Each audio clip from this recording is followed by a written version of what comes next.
சரிம்மா, போயிட்டு வரேன். உடம்ப பார்த்துக்கோங்க. அப்பா, உடம்ப பார்த்துக்கோங்க. நேரத்துக்கு சாப்பிடுங்க, சாப்பிடாம இருக்காம. எங்களுக்கு என்னம்மா, நாங்க நேரத்துக்கு சாப்பிடுவோம். நீ தான் உடம்ப பார்த்துக்கணும். போயிட்டு ஃபோன் பண்ணுங்க, ஏதாவது தேவையினாலும் ஃபோன் பண்ணு, சரியா? அப்பா அம்மா நாங்க இருக்கோம். எம்மாடி, அரிசி பருப்பு மளிகை ஜாமான் எல்லாம் 1 மாசத்துக்கு தேவையானது இருக்குது. பாரு, பத்தலன்ற பட்சத்துல ஏதாவது கேளு, அப்பாவை கூட கொண்டு வந்து தந்துட்டு வர சொல்றேன். ஏற்கனவே இங்க இருக்கிறத மொத்தத்தையும் அள்ளி கட்டி கொடுத்தாச்சு, இனி இருக்கிறதையும் மேற்கொண்டு கொண்டு போய் கொடுத்துட்டு வராகலாமா? ஐயோ ஆண்டவனே, இதுக்கு ஒரு விடுவு காலம் வந்து தொலைய மாட்டேங்குதே. எதுக்குமா இவ்வளோ செஞ்சிருக்கீங்க? நாங்க ஏதாவது ஒன்று பார்த்துப்போம்மா. அத்தை மாமா, நாங்க தான் அடிக்கடி வாரம் போறோம், நீங்க தான் அங்கிட்டு வரவே மாட்டேங்கிறீங்க. வந்து இருந்துட்டு வரலாம். வர மாப்பிள்ள, வரோம். பிள்ளைக்கு விசேஷம் வச்சோன்னே வரோம். எப்படியும் இந்த வருஷம் குத்த வச்சு உக்காந்துருவான்னு தான் நினைக்கிறேன். ஏன்னா அவங்க அத்தை 15 வயசுல தான் வயசுக்கு வந்தா, அதனால அந்த வகரப்படி தான் நினைக்கிறேன். பாப்போம் எப்படின்னு. எதுனாலும் உடனே கூப்பிட்டுருங்கம்மா, நீங்க பாட்டுக்கு காலம் தாத்தாம, சரிங்களா? உடனே கிளம்பி வந்துருவோம். ஐயா அனுப்பி விட்றாங்களா? சும்மா நையன்னு பேசிக்கிட்டு எல்லாம் எடுத்துக்கிட்டீங்க தானே? அந்த சேலையில எடுத்து கொடுத்தன எடுத்து வச்சுக்கிட்டியா? அதெல்லாம் எடுத்து பக்காவா பேக் பண்ணி வச்சிருப்பா. வேண்டாம் வேண்டாம் வேண்டான்னு மொத்தத்தையும் அள்ளி கட்டி. எல்லாம் எடுத்துக்கிட்டேம்மா. தம்பி, பாப்பா கையில காசு எதுவும் கொடுத்துட்டு வா, சரியா? பஸ் ஏத்தி விட்டு. மாமா, அதெல்லாம் நீங்க ஒன்றும் தனியா சொல்லணுன்ற அவசியம் இல்லை மாமா, அதெல்லாம் கொடுத்துட்டு தான் வருவார் அவரு. ஷோ, இந்த அப்பா வேற இவன் முன்னாடி தான் சொல்லணுமா? சும்மாவே ஆட்டம் காட்டுவா, இதுல இதை வேற சொல்லிக்கிட்டு இருக்காங்க. பாக்குறேன். பஸ்ஸுக்கு மணி ஆகி போச்சு மருமவளே. இல்லத்த, பொம்பளை பிள்ளைய வேற வச்சிருக்காங்க, நேரங்கட்ட நேரத்தில் அங்கே கூட்டிக்கிட்டு போயிட்டு, அதுக்கு சொல்றேன் இருந்துட்டு கூட போகலாம். இப்படி கிளம்புறேன்ட்டு இருக்காங்க. மழை வேற வர மாதிரி இருக்குல்ல, அதனால சொன்னேத்த. ஆமா, மழை வேற வர மாதிரி இருக்கு. ஒரு பக்கம் கருக்கலாம். பேசாட்டுக்கு இன்னைக்கு இருந்துட்டு நாளைக்கு எதுவும் போலாம்மா. அவர் வேற போய் பொழப்ப பார்க்கணுமா? பிள்ளைய வேற லீவ் போட்டு கூட்டிட்டு வந்திருக்கோம். அப்புறம் அவ்வளோதான். போறதுன்னா பஸ்ல தானே போறோம், அதெல்லாம் போய்க்குவோம். போறவங்களே இந்த மலையை சறுக்க வச்சு இருக்க வச்சிருவாங்க போல இருக்கே. இதுதான் சறுக்குன்னு அனுப்பி வைப்போன்னு பார்த்தா, இன்னைக்கு இருந்துட்டு நாளைக்கு போங்கம்மா. ஐயோ மாமா, ஏற்கனவே 2 நாள் கடைக்கு லீவ் போட்டாச்சு மாமா. அன்னைக்கு வேற லேட்டா போனேன், அதுக்கே அந்த ஓனர் திட்டினாரு. லீவ் போட்டா அதுக்கு வேற கத்துவாரு. இல்ல மாப்பிள்ள, ஒரு நாள் லீவ் போட்டால் என்ன ஒரு 600-650 ரூபா தருவாங்களா? அதை கூட நாங்கள் தாரோம். பேசாட்டுக்கு இருங்க மாப்பிள்ள, இனிமே போயிட்டு எப்போ வருவீங்களோ என்னவோ. அடுத்து பிள்ளைக்கு லீவு விடுவாங்க, பள்ளிக்கூட லீவு. அப்ப வேணா பிள்ளைய கூட்டிக்கிட்டு வாரேன். சரிம்மா, அப்போ கூட கூட்டிக்கிட்டு வந்து இருந்துட்டு போங்க. ஷோ, வண்டியில கிளப்ப விடுறாங்களா? கிளப்ப விட மாட்டேங்கிறாங்களே 2 பேரும், மாத்தி பேசிக்கிட்டு. சரி வரோம்.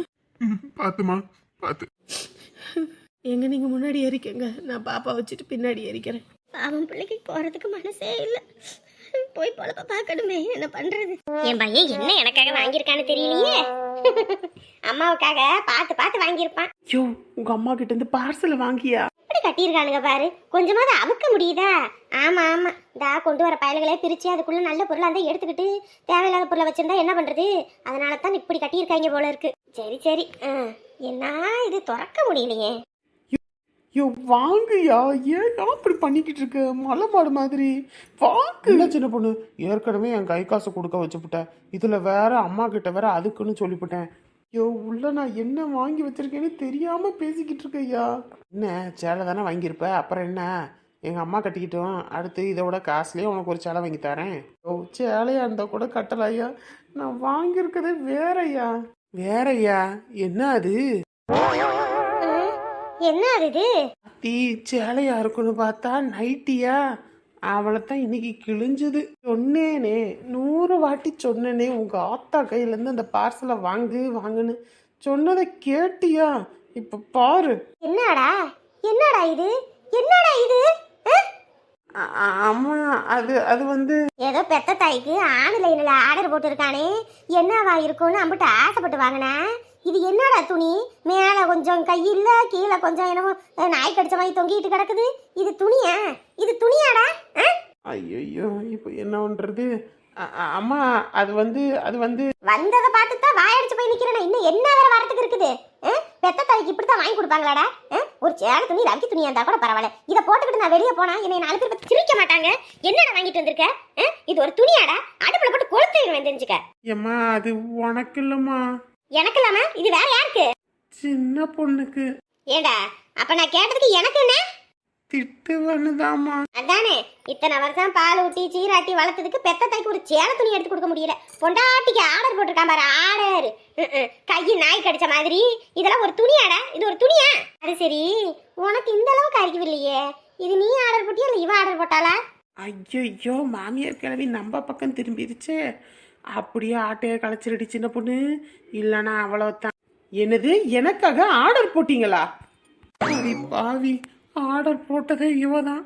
அப்படியே திருப்பிட்டாளே பிளேட்டையே. ஏண்டி இவன் ஆர்டர் போட்டது உனக்கு தெரியாதா? தெரியாதே அத்தை. தெரிஞ்சிருந்தா நான் எப்படி ஆர்டர் போட விடுவேன்? இதெல்லாம் ஒரு துணியா? இதெல்லாம் மனுஷன் போடுவானா?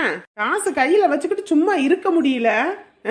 எதுக்குதான் இந்த வேலை பாக்குறீங்கன்னு தெரியல. நான் உங்ககிட்ட கேட்டேனா இதை ஆர்டர் போடுங்க அதை ஆர்டர் போடுங்கன்னு? அத்தைக்கு ஏதாவது ஒரு ஆர்டர் போட்டு வாங்கி கொடுத்தா கூட ஒரு பரவாயில்ல. நான் இதெல்லாம் கேட்டேனா? எவ்வளவு வச்சிருக்கேன்? அடி பாவி, மொத்த பக்கத்தையும் நம்ம பக்கமே திருப்பிட்டாலே.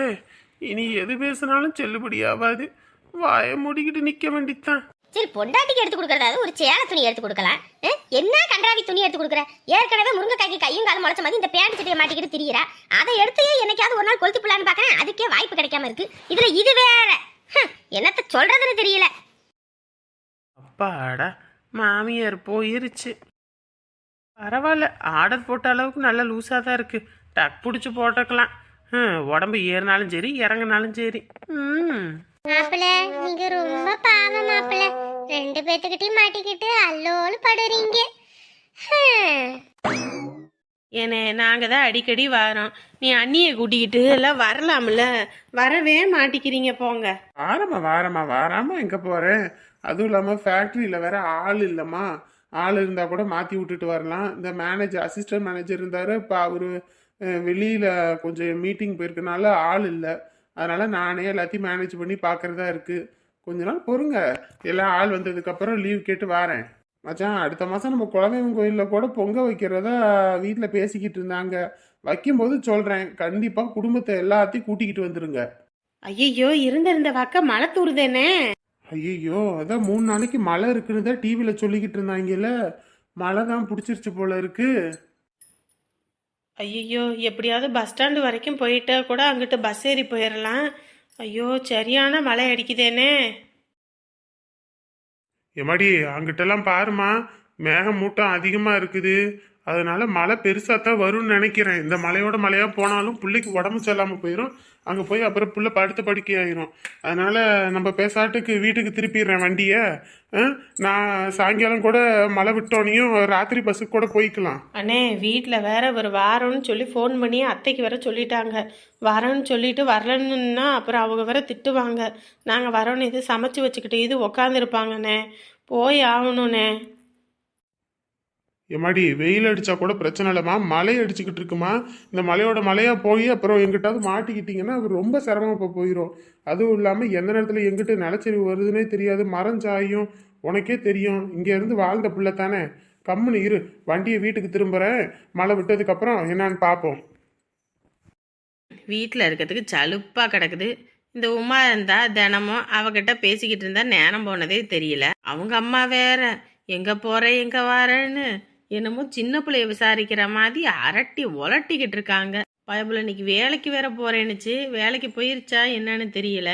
ஏமா, வழியை விட்டு போக மாட்டியா? நடு ரோட்லயே தான் போவியா?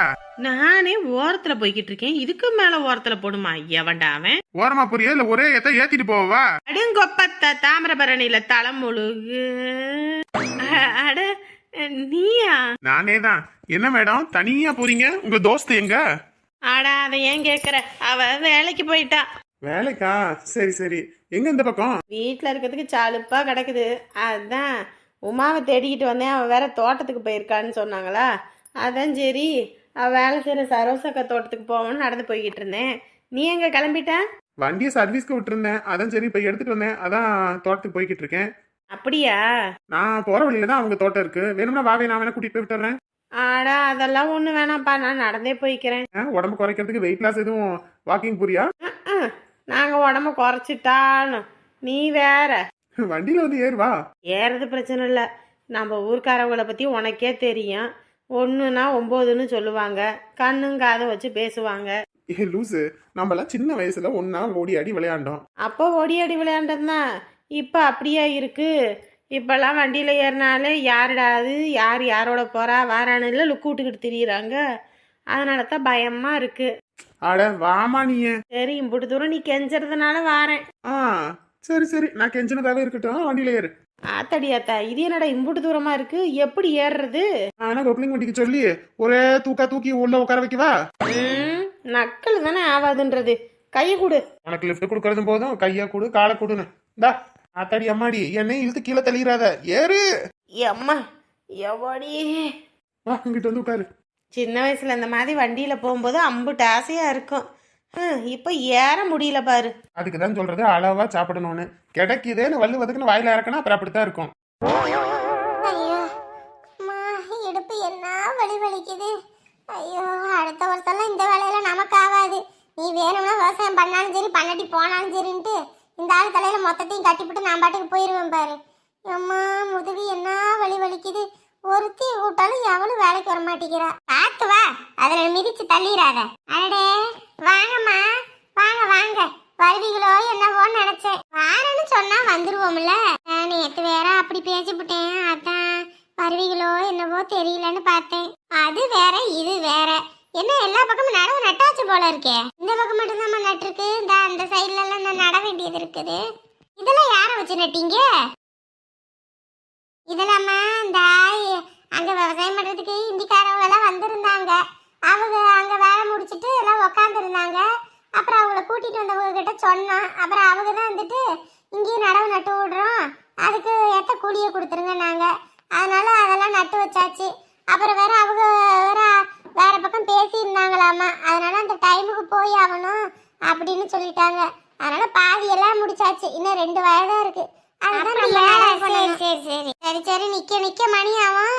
ஆளுக்கு ஒரு வாக்கியான்னு புரிச்சுக்கிட்டோம்னா டக்குன்னு வேலை முடியும். அப்பா சொன்னாரு உனக்கெல்லாம் கல்யாணம் ஆயிடுச்சுன்னு. ஒரு கல்யாணத்துக்கு ஒரு வார்த்தை கூட கூப்பிடவும் இல்ல, ஒன்னும் இல்ல. மாப்பிள்ள என்ன பண்றாரு? எத்தனை பசங்க? ஒத்த பையன்தான். அவரு இருக்காரு. அவரு இருக்காரா? ஏன் என்ன பண்ணிட்டு இருக்காரு? அவரு வரலையா? அவரு வரல. சொந்த ஊருக்கு வந்திருக்க, வீட்டுக்கார கூட்டிட்டு வந்துட்டு மொத்த ஊரையும் சுத்தி காட்டுவியா? அதை விட்டுவிட்டு நீ மட்டும் ஒத்தையில வந்திருக்க. சந்தோஷமா வந்தா குடும்பத்தோட வரலாம். நான் என்ன சந்தோஷமாவா வந்தேன்? ஏன் என்னாச்சு? அட போப்பா, நம்மளாம் சின்ன பிள்ளையாவே இருந்திருக்கலாம். ஏன்டா கல்யாணம் காட்சின்னு பண்ணோன்னு வயிற்றுச்சலா இருக்கு. ஏன் அந்த அளவுக்கு என்னாச்சு? குழந்தைங்களாவே இருந்துட்டு எந்த பிரச்சனையும் இல்லை.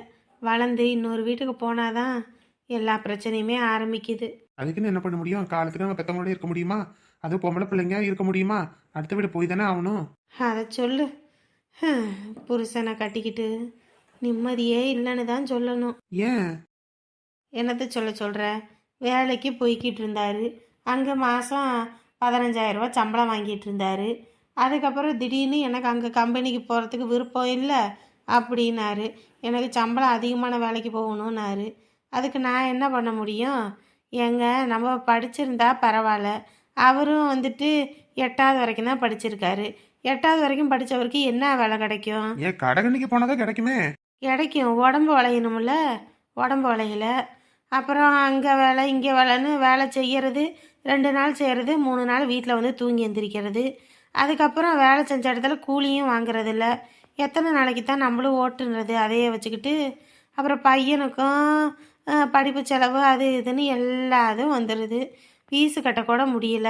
அப்புறம் அந்த மனுஷன் இருந்துட்டு நீ உங்கள் அப்பா வீட்டில் போய் காசு வாங்கிட்டு வா, உன் புருஷன் தொழில் பண்ணுறேன்னு சொல்லி அப்படின்ட்டாரு. நான் எங்கடா போய் கேட்குறது? நம்ம குடும்ப சூழ்நிலையே என்னமோ சொன்ன கதையில் இருக்குது. கல்யாணத்துக்கு எனக்கு 2 பவுன் போடுறதுக்கே அம்மா அங்கே இங்கேன்னு கடன் வாங்கி பண்ணுச்சு. அதையும் ஒரு கல்யாணம் ஆன புதுசில் அப்படியே வாங்கிட்டு போய் அடகு வச்சு கல்யாண கடனை அது இதுன்னு விற்று தள்ளிட்டாரு. இப்போ நகை இருந்துச்சுனாவது ஏதாவது ஒன்று பண்ணி கொடுக்கலாம். அதுக்கும் வழி இல்லை. அம்மாட்ட காசு கேட்டால் என்கிட்டலாம் எதுவுமே இல்லை, வேணும்னா போய் வாழு, அப்படி இல்லையா இங்கே இருன்ட்டாங்க. நான் என்னத்தை பண்ண சொல்கிறேன்? அதான் ஏதாவது நம்ம வாழ்க்கையில் ஒரு அற்புதம் நடக்குன்னு நான் இருந்துட்டேன் இங்கேயே. நீ இங்கே இருந்துட்டீங்கன்னா அப்போ பையன் நிலைமை என்ன? பையனுக்கு சாப்பாடுலாம்? அதெல்லாம் என் மாமியார் இருக்காங்க, அவங்க பார்த்துப்பாங்க. ஏய், இவ்வளோ பெரிய பிரச்சனை நடந்திருக்கு, ஒரு வார்த்தை என்கிட்ட சொன்னா என்ன? நாங்களே என்ன ஹெல்ப் பண்ண மாட்டோமா? என்னத்தன்னு போய் சொல்கிறது? சந்தோஷமாக இருந்தால் சொல்லலாம். காசுக்காக வேணான்னு பற்றி விட்றவங்கள போய் என்னன்னு சொல்ல முடியும்? அதுவும் இல்லாமல் நானும் யோசித்தேன். ஏற்கனவே கல்யாணம் ஆனதுலேருந்து 10,000 கொடுங்க, 15,000 கொடுங்க, 2,000 கொடுங்க, 3,000 கொடுங்கன்னு அம்மா அப்பா கிட்ட வாங்கி வாங்கி கொடுத்தேன். அதுவே இவர் அட்வான்டேஜாக எடுத்துக்கிட்டு இப்போ மொத்தமாக 2 லட்சம் கொண்டு வா, நான் தொழில் பண்ணணும்னா நான் எங்கே போகிறது? இந்த மாதிரி ஆளுங்கெல்லாம் எதுக்கு தான் கல்யாணம் பண்றாங்கன்னே தெரிய மாட்டேங்குது. பொண்டாட்டி காசுல சொகுசா இருக்கணும்னு ஆசைப்படுறவங்க கல்யாணமே பண்ணக்கூடாது. ம் யார் என்னன்னு சொல்லு, போலீஸ் கம்ப்ளைண்ட் கொடுத்து உள்ள வச்சு லாடம் கட்டிடுவோம். அட நீ வேற, அதை விடு. நீ என்ன கல்யாணமெல்லாம் ஆயிடுச்சா என்ன? அட இல்லப்பா, எனக்கு இப்போதைக்கு விவசாயத்துல தான் முழு ஈடுபாடு. அதுல இருந்து நான் எல்லாம் கத்துக்கணும், எல்லாம் பண்ணணும். அதுக்கப்புறம் தான் கல்யாணம் காய்ச்சலாம். சடுகு ஒன்றை மாதிரி உமா மாதிரி இருந்துட்டா கூட பிரச்சனையே இல்லை. அவளும் இப்படி தான் கல்யாணம் வேணான்ட்டு இருக்கா. நீயும் அந்த மாதிரி இருக்கீங்க. நீங்களாம் கூட ஜாலியாக இருக்கீங்க. நான் தான் கல்யாணம்னு ஒன்று பண்ணிக்கிட்டு கஷ்டப்பட்டுக்கிட்டு இருக்கேன். ஏன் உமாவுக்கு அலைன்ஸ் எதுவும் பார்க்கலையா? அந்த எருமை மாதிரி தான் கல்யாணமே வேண்டான்றாளே. ஏமா? அடா உனக்கு தெரியாதா?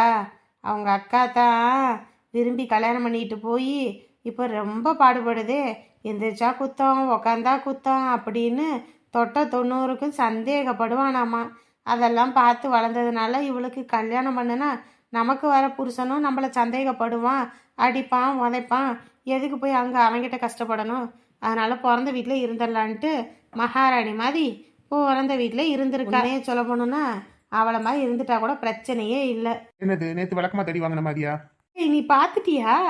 பார்த்தேன். அவங்க அம்மா விளக்கமாத்த எடுத்துக்கிட்டு வந்ததையும் பார்த்தேன், அவ விருட்டுன்னு ஓடுனதையும் பார்த்தேன், நீ திணறிக்கிட்டு நின்றதையும் பார்த்தேன். இம்புட்டு பார்த்த நீ, ஆனால் நீ இருக்கிறத தான் நான் பார்க்கல. ஐயோ கஷ்டப்பட்டு துவைச்சு போட்டேனே.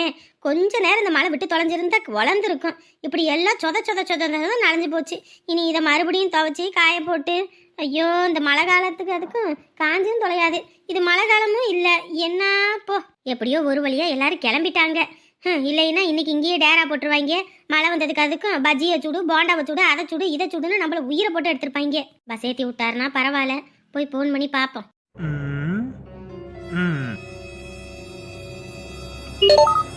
யாருடா அது? ஹலோ ஹலோ ஹலோ, யாருங்க பேசுறது? Hello hello. என்னடா இது, ஃபோன் பண்ணாங்க, அட்டன் பண்ணுனா பேச மாட்டேங்கிறாங்க. எவனா ராங் காலாக இருக்கும். இவங்களுக்கு நேரம் போலன்னு நம்ம உயிரை போட்டு எடுத்துக்கிட்டு இருக்காங்க. முக்கியமான ஒரு ஃபோன் கால் வர வேண்டியது இருக்குது. அது மட்டும் வந்துருச்சுன்னா எப்படின்னு பார்ப்போம். மறுபடியும் ஃபோன் அடிக்குது. Hello hello hello. என்னடா இது, விளையாட்டு பண்ணிக்கிட்டு இருக்காங்களா? ஃபோனை பண்ணி விட்டு பேசாமல் பைத்தியக்காரனுங்க. ஃபோன் அடிக்குது, எடுக்கலாமா வேணாமா? இவர் வேற எங்கிட்டு போனாருன்னு தெரியலையே. முக்கியமான ஃபோன் ஒன்று வர வேண்டியது இருக்குன்னாரு. ஒருவேளை முக்கியமான ஃபோனாக அது இருக்குமா? ஹலோ, யாருங்க பேசுகிறீங்க? சொல்லுங்க. இன்ன வரைக்கும் நான் ஃபோன் போய் அட்டன் பண்ணி ஹலோ ஹலோன்னு ஒருத்தனும் பேசலை. இவ பேசினோடனே மட்டும் பேசுகிறாங்களா? குட்ரி ஃபோனை ஏண்டா யார்கிட்ட இருந்த வேலை பார்க்குறீங்க? இன்ன வரைக்கும் ஃபோனை அட்டன் பண்ணி அல்லோ அல்லோன்றேன், ஒருத்தனும் பேசல. இப்போ அவ பேசினோடனே மட்டும் பேசுறீங்களா? என்னடா திமுற? வந்தேன்னு வையே, யாரு என்னன்னு இந்த போலீஸ்ல சொல்லி கண்டுபிடிச்சு உள்ள வச்சு லாடம் கட்டி போடுவேன், தெரிஞ்சுக்கோங்க. ஹலோ ஆறுமுகம், நான் சுந்தரம் பேசுறேன்பா. சுந்தரமா? யோ, வேலை விஷயமா கேட்டிருந்தல்லையா? ஆமா ஆமா ஆமா. சொல்லு சுந்தரம். இன்ன வரைக்கும் நான் தான் ஃபோன் பண்ணேன். இந்த போன் வேறு ரிப்பேர் ஆகி தொலைஞ்சிருச்சு. நானும் பண்ணி ஹலோ ஹலோன்ற உனக்கு நீ பேசுறது எனக்கு கேட்குது, நான் பேசுறது உனக்கு கேட்கல போல இருக்கு. அப்புறம் தான் இப்போ வேற ஒருத்தவங்களோட ஃபோனை வாங்கி இதுல இருந்து பண்ணி பேசுறேன். வேலைக்கு வர சொல்லிட்டாங்க, கிளம்பி வா. ஓஹோ சரி வைக்கிறேன். வெரசா கிளம்பி வாயா. மேஸ்திரி அப்பதான் மினி ஆட்டோ பேசியிருக்காரம்மா, வண்டியிலே போயிடலாம். வரேன். கேரு, இந்த போன் வந்தா முந்திரி கொட்டை மாதிரி முந்திக்கிட்டு வந்து இந்த போனை மட்டும் இனிமே எடுத்து பாரு, அப்புறம் இருக்கு உனக்கு. இல்லைங்க, ஃபோன் அடிச்சது, அதான் உங்களை பக்கத்தில் ஆளை காணும், அதான் எடுத்தேன். நேரத்துக்கு வேற யாராவது பேசி இருந்திருக்கணும். அவளை இன்னைக்கு நீ அவ்வளோதான். போய் வெள்ளை சட்டை எடுத்துட்டு வா. நான் எடுத்துட்டு வரேங்க. ஐயோ கடவுளே, கொஞ்ச நேரத்தில் வேற யாராவது பேசியிருந்தா என்ன ஆயிருக்கும்? ஷோ, நினச்சே பார்க்க முடியல.